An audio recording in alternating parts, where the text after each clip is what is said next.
Okay, so let's look at the last module in class that we're going to be going through. Just to recap, in Module 1, we looked at basic drawing and editing. That was essentially the line command, the circle command, the trim and extend command, the erase command, and the offset command. A lot of Module 1 just dealt with getting used to the Autocad drawing environment, understanding where things are and how Autocad operates. When we moved on to Module 2, of course, the drawings got more complex. We introduced new commands, more complicated commands, commands that involve different steps and different stages. And importantly, we also introduced layers, okay? And layers give us an opportunity to draw lines that have different colors, different line weights, and also different line types. And that's going to be important as we go into Module 3. So with Module 3, what we're looking at doing is basically preparing finished drawings, okay? And invariably, a finished drawing is going to include dimensions, okay? So let's look at Module 3 a little bit more in depth. We'll look at the description of Module 3 here. And you'll notice that with Module 3, we're going to be dealing with orthographic drawings, okay, or orthographic views, two-dimensional views of objects. Now, it's not a prerequisite of this class that you understand or have knowledge of creating orthographic drawings or orthographic views. I'm basically giving you the views to recreate.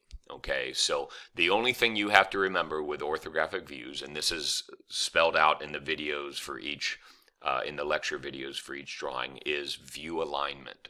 Okay, so as long as you maintain view alignment, as long as you understand that what I'm showing you is basically the answer key on your drawings, you'll do fine. Okay, and you'll probably pick up a lot of good information and good understanding of orthographic views as you progress through these drawings. Okay. So we're going to be dealing with orthographic views on this. Dimensioning, as you can see through here, all of these are blue. Dimensioning is is the main focus of this module. We're also going to be doing some section views, which involves using the hatch command. And we'll be doing tolerances and notation in a couple of drawings. There's only one that I think we're doing tolerances in. Okay, so the drawings that we're going to be working on are right here, these 6 drawings right there. And as usual, we have these extra credit drawings if you feel brave enough to undertake those. Okay, so that's Module 3. Okay, with each one of these assignments, there's a lecture video that's associated with each one of these, so you can have some more specific information about completing each one of the drawings. Okay, please, understand that if you finish a drawing and you don't feel like you finished it comfortably, you still have some questions about it, you aren't confident in how you got from point A to point B when you finish the drawing, by all means, do the assignment again, okay? I think at this point, most of you should be moving at a drawing speed that, these drawings certainly aren't going to take you all day. They may take you an hour or two, but certainly in order to refine your technique, what I have found is if I start a drawing and I finish it and I'm not satisfied with how I got from point A to point B, I still feel a little unsure about it. If I restart that drawing and do it again, it seems like there's information and ideas that start to click. So just be aware of that. You can always restart a drawing, do it again to get more comfortable with it. And certainly, if you have questions, you can email me, and then we can discuss it from there. I do want to point out a couple things, though, that are very important. Here is a very important sheet right here. AutoCAD dimensioning workflow for annotative dimensioning.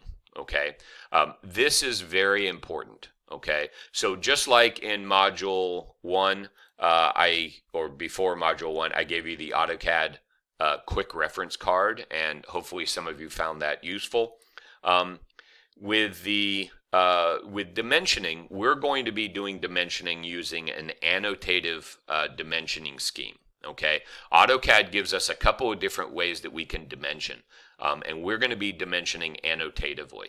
Okay, as you watch the videos, you'll understand what that means and stuff. But I really encourage you right here to take this annotative dimensioning workflow, okay, print it out, and keep it with you so that you can start to incorporate this workflow into your drawing creation workflow.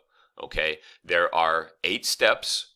They don't vary. Okay, so you're going to be using these 8 steps, and it would be really good for you to understand, digest, and kind of memorize or learn to work through these 8 steps on your own. Okay, but like I said, this is a super important workflow sheet, annotative dimensioning. All of our dimensioning is going to use this annotative style or annotative scheme. So you just want to memorize this and keep this with you so that you can reference this until you incorporate it in your normal workflow. Okay, so that's about it. As before, if you have any questions, please let me know. Each one of these assignments has a video associated with it. The extra credit, of course, doesn't, because I want you to struggle a little bit with these. That's kind of the point, and you'll be better off if you do struggle a little bit with those. The final project, I won't talk too much about the final project, but because I'll save that for later. But there are project videos that are going to start to populate through the final project as it gets closer. Right now, I've created the first 3 of these of a planned total number of 5, and that should help with getting the final project set up. But let's not worry about that right now. Right now, we're going to focus on Module 3. All of these assignments are due July 19th, so it's our usual 2-week window for completing these.